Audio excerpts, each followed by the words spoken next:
I'm Deborah, Nice to meet Kate you. McMillen of Lauretta Jeans, which many of us know because of the yummy stuff that is in this store, and we come here to get it.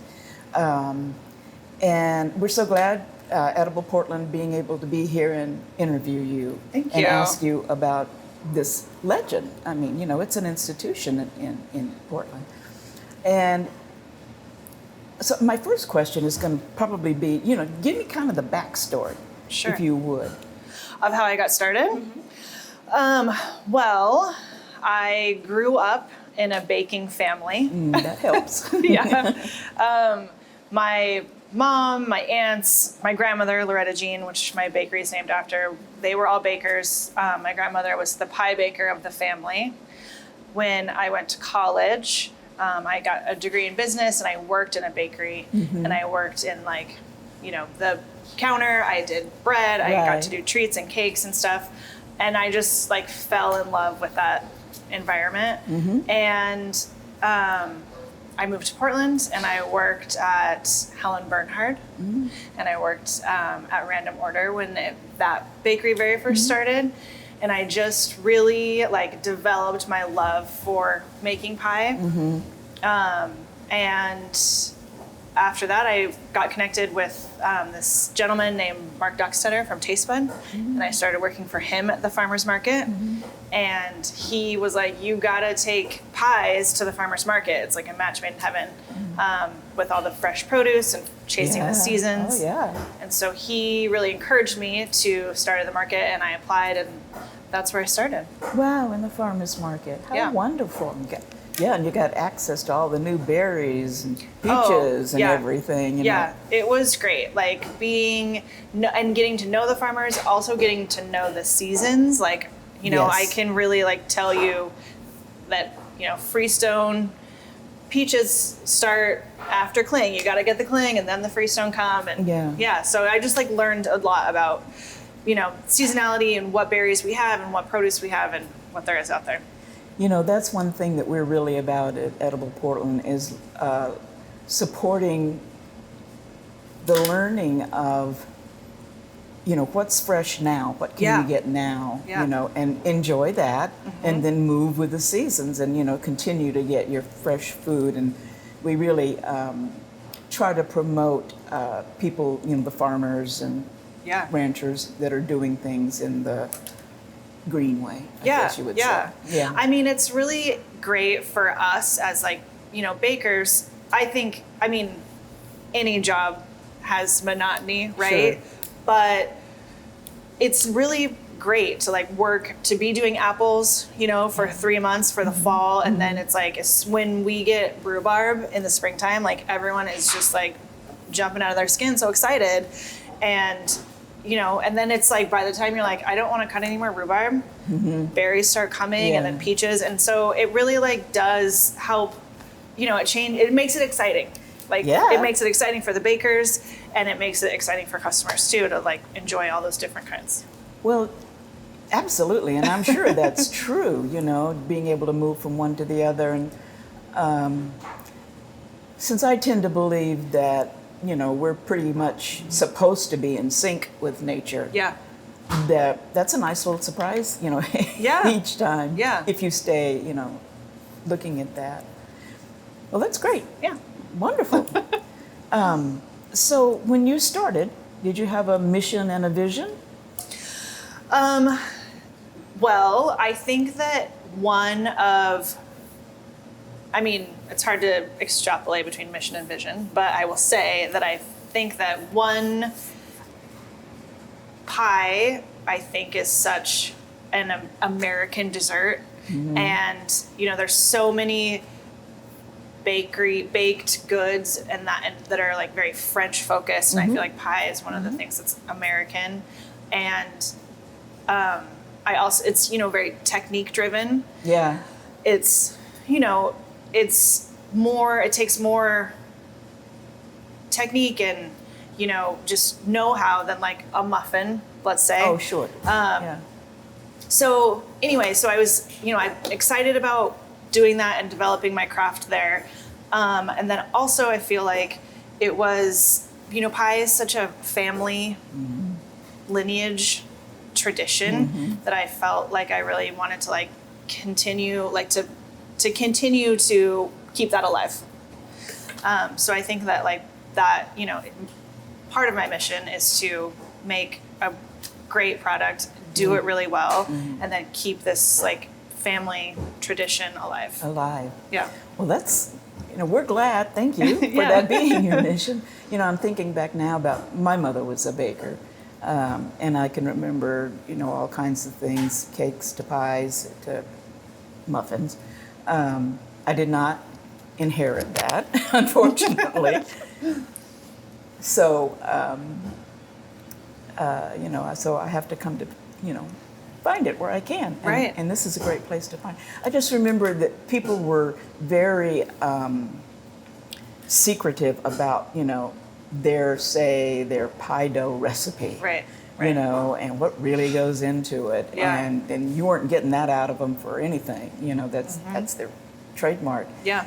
And, you know, and it's like flour and salt and water and, you know, but people have different, you know, things, little techniques. Little techniques inside. And I can remember myself when my son was young, you know, trying to use a store-bought, you know, tube of icing to try to make the loops and stuff. Yeah. So, you know, that's amazing to me too. That's just, it's something that people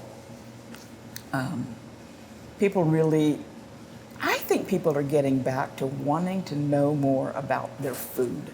Yes, I would agree. Which is great for us, you know, and great for folks like you, you know, who are doing it originally. And I think it bodes well for us that this is becoming more and more and more and more of a deal. Yeah, you know? Yeah, I would agree. And just to like expand on that a little bit, I think that you can also see that in the way that people are starting to know more about the different varieties of like, you know, fruits that I'm in. So there's, you know, Tayberries, Marionberries, Loganberries, you know, but like vegetables and different lettuces and things like, you know, I think there's a real like, at least in Portland, a real renaissance of like it's more than just iceberg, you know, it's more than just romaine. Right. Like there's so many different kinds of apples, different kinds of berries, tomatoes. Right. Yeah. You know, variety is the spice of life. Yeah. Right. Yeah. I love butter lettuce myself. Oh, me too. Whenever I can find that, that's what I like. But yeah, I mean, you're right. We're in and here being in this Portland area with all of these farms and stuff nearby. Yeah. I mean, it's wonderful. Yeah. Wonderful. So, one of the questions I always ask people when I interview is, if I say respect, authenticity, solidarity, and curiosity. And I'll go back and name them one at a time. But can you tell me some things about that? Let's start with respect. In terms of my business? Your business and what's connected with, because obviously you respect the land. Yeah. That's your first respect, I would say. Yeah. Yeah, I mean, I think respecting the land, I mean, respecting, like, especially as I get bigger and grow, like, respecting where my produce comes from is important. I think that it's really easy to be like, well, I'm going to get the cheapest thing, you know, in the easiest way, but continuing to try to be respectful of my other fellow small business owners that also need support, and you know, we all need to like work together to like make a community. Absolutely. I have to tell you, and I say it every time, but I'm always impressed from the very first person I talked to after I got into Portland. Community was always something that was spoken of, and I see it around me all the time. You know, and it's wonderful. Yeah. So authenticity. I mean, I think authenticity goes to the product that we make and produce every day, and continue to make it the best possible way we can every single day. I mean, we make every dough by hand and roll them all out by hand. And Yeah, I saw some pie filling going into the freezer or the refrigerator a while ago, and I Yeah. thought, oh, yum. yeah, yeah. Go ahead. I'm sorry I interrupted you. Oh, I mean, yeah, just the authenticity of like doing it, like continuing to maintain quality. I think, that's an important piece of authenticity. Yeah, and you can offer that, feeling really good about it when you offer that to your customers. Yeah. Solidarity. Ooh, solidarity. It's a tough one, isn't it? It is a tough one. I mean, I think there's solidarity in, my fellow, small business owners, especially like restaurant owners and bakery owners. I think that it's important for us to support each other and to be, a few years ago when it was like deep pandemic times, I was do we all need to have a support group together and just like talk about how hard it is, because it's really, it was a tough time. yeah. And, we lost a lot of restaurants, and I feel bad about that because I know when somebody opens a restaurant, your feeling is, wow, I'm going to get to do this and share this with people and all that. Yeah. And so it's devastating when you have to close. Yeah. Yeah. Yeah. Yeah. And the last one was curiosity. I think curiosity is a fun one, especially, being like getting to try new things and getting to try out new things on people. I think that that's really a fun part of the job, is to be like, well, we just made, a lemon chess pie. Yeah. And we're like, we think this is delicious, and are other people gonna like it?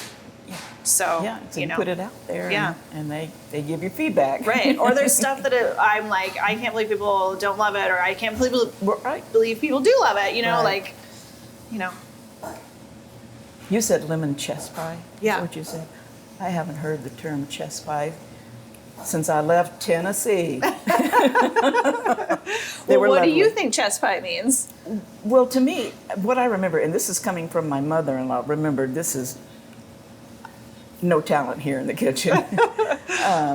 But it was almost like the wet ingredients for a pecan pie. Yes. Yes. And it has those different, Well, how did chess get the name? That's what I'm asking. Oh, I don't know. You want to share that with us? I don't know either. It's lore. Like, people think it's either from saying like ice chest and being, dropping the T and saying it's chess pie, or it's just pie. But now I thought maybe you'd know. Well, now I will have to look up where that name came from. Yeah, we do a lemon chess and a chocolate chess, and they're so good. Yeah. They are. So what's the most fun about what you do? What's the most fun about what I do? Oof, that's such a funny question that I have a hard time answering. I still love baking. I really do, and now that I have such a strong team, it is even more fun because I can dip in and just be like, I'm gonna, roll all these shells or cut all this fruit, or I get to just I'm lucky enough to go in and out of things, and I get to be creative and be like, we just got in 20 flats of boysenberries. What are we gonna do? Yeah. So I think that's, the most fun is still getting to be in the kitchen and getting to be creative. Yeah. And I know when I ask that question, it's like, well, I'm working.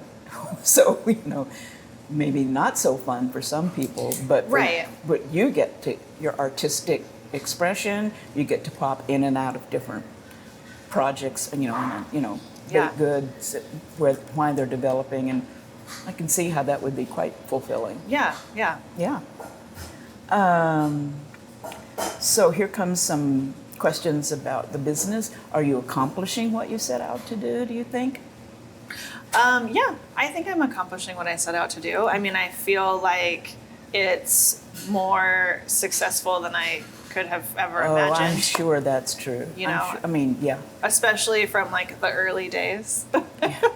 Well, yes. I have a little bit of restaurant in me way, way back, but so I get it. But yeah, it's you get started. It's tough. Yeah. You got to find your way through so much stuff. I mean, we're actually experiencing that because we've never been publishers before, and so we're experiencing that at Edible Portland.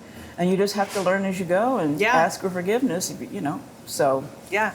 But yeah, it's nice to have that vision and see it start to be a brick and mortar place. Yeah, yeah. And it's, I mean, back to fun. It's so much more fun when it's working. Yeah. You know, then it's like you really can have fun, and it can be like, you know, I do love being busy and like the phone's ringing and I'm doing dishes and I'm rolling out stuff and like that energy. Like I really do think it's fun to work hard. Yeah. When all the wheels are going and like that, it can be really fun. Yeah, particularly when you are accomplishing what it is that you want to accomplish. Yeah. I think you're absolutely right about that. So much more. I want to just chat, but we can't do that. So, would you have done anything differently? Oh, sure, but I don't know what it was. Yeah. I mean, I can't That's fine. spend a lot of time That's in fine. the past because people are like, this is broken, we gotta fix this, and Yeah, you know? right. Yeah, no, you just live the life. Yeah. And you were so busy that, you know, well, maybe I should have done this differently or that differently, but you're on the go, so it has to be on the fly. Right, you know? right. I mean, yeah, there's definitely, yeah. I mean, there's always things that I could have done different, but it's, Yeah. yeah. Do you have any plans to make another Lauretta Jean somewhere? Or you don't want to talk about that? No. I mean, in theory, that's a great idea. Yeah. It's really hard to, you know, be in two places at once. Yep. And I think that is like the biggest thing that like keeps me from opening another place is just knowing, like, you know, I used to have a downtown store before way back in the day. That's where that was my first store. So I had two stores for a long time, and it was, you know, one of them suffers just because it's just the way it is. Yeah. And so, you know, I don't want anything to suffer. And I also, you know, like, I do like going to work, you know, so it's like having my team and coming and, you know, It's joy. being with them is great. And when I have to like split that, it's just not as enjoyable. Got you. Yeah. You don't have any kind of a delivery service, do you, or do you? Nope. Oh, probably just fine because I would like, you know. I know. I'd order it all the time. So my final question is, what is it you would really like people to know about Lauretta Jeans? What would you like it to be out there? I mean, what do I really want people to know? That's a tough one. You know, I think that we are still just, you know, like, we bake every pie by hand. Yeah. And when somebody orders it, like, we bake it for you.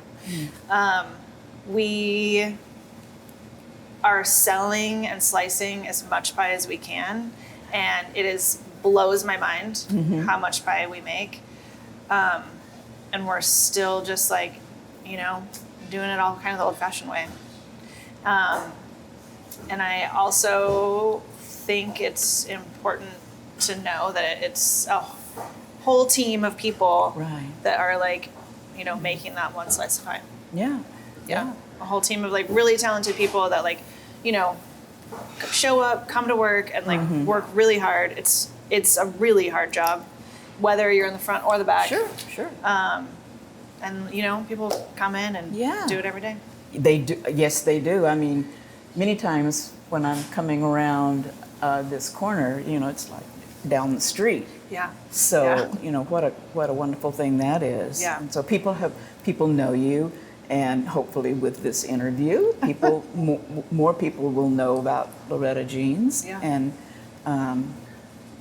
we're just so happy to share this story. Yeah, thank you. Yeah, I said one thing we've got to do. Yeah. Well, I have always loved Edible Portland. Oh, well, thank you. I think it's a great magazine, and I always look forward to it.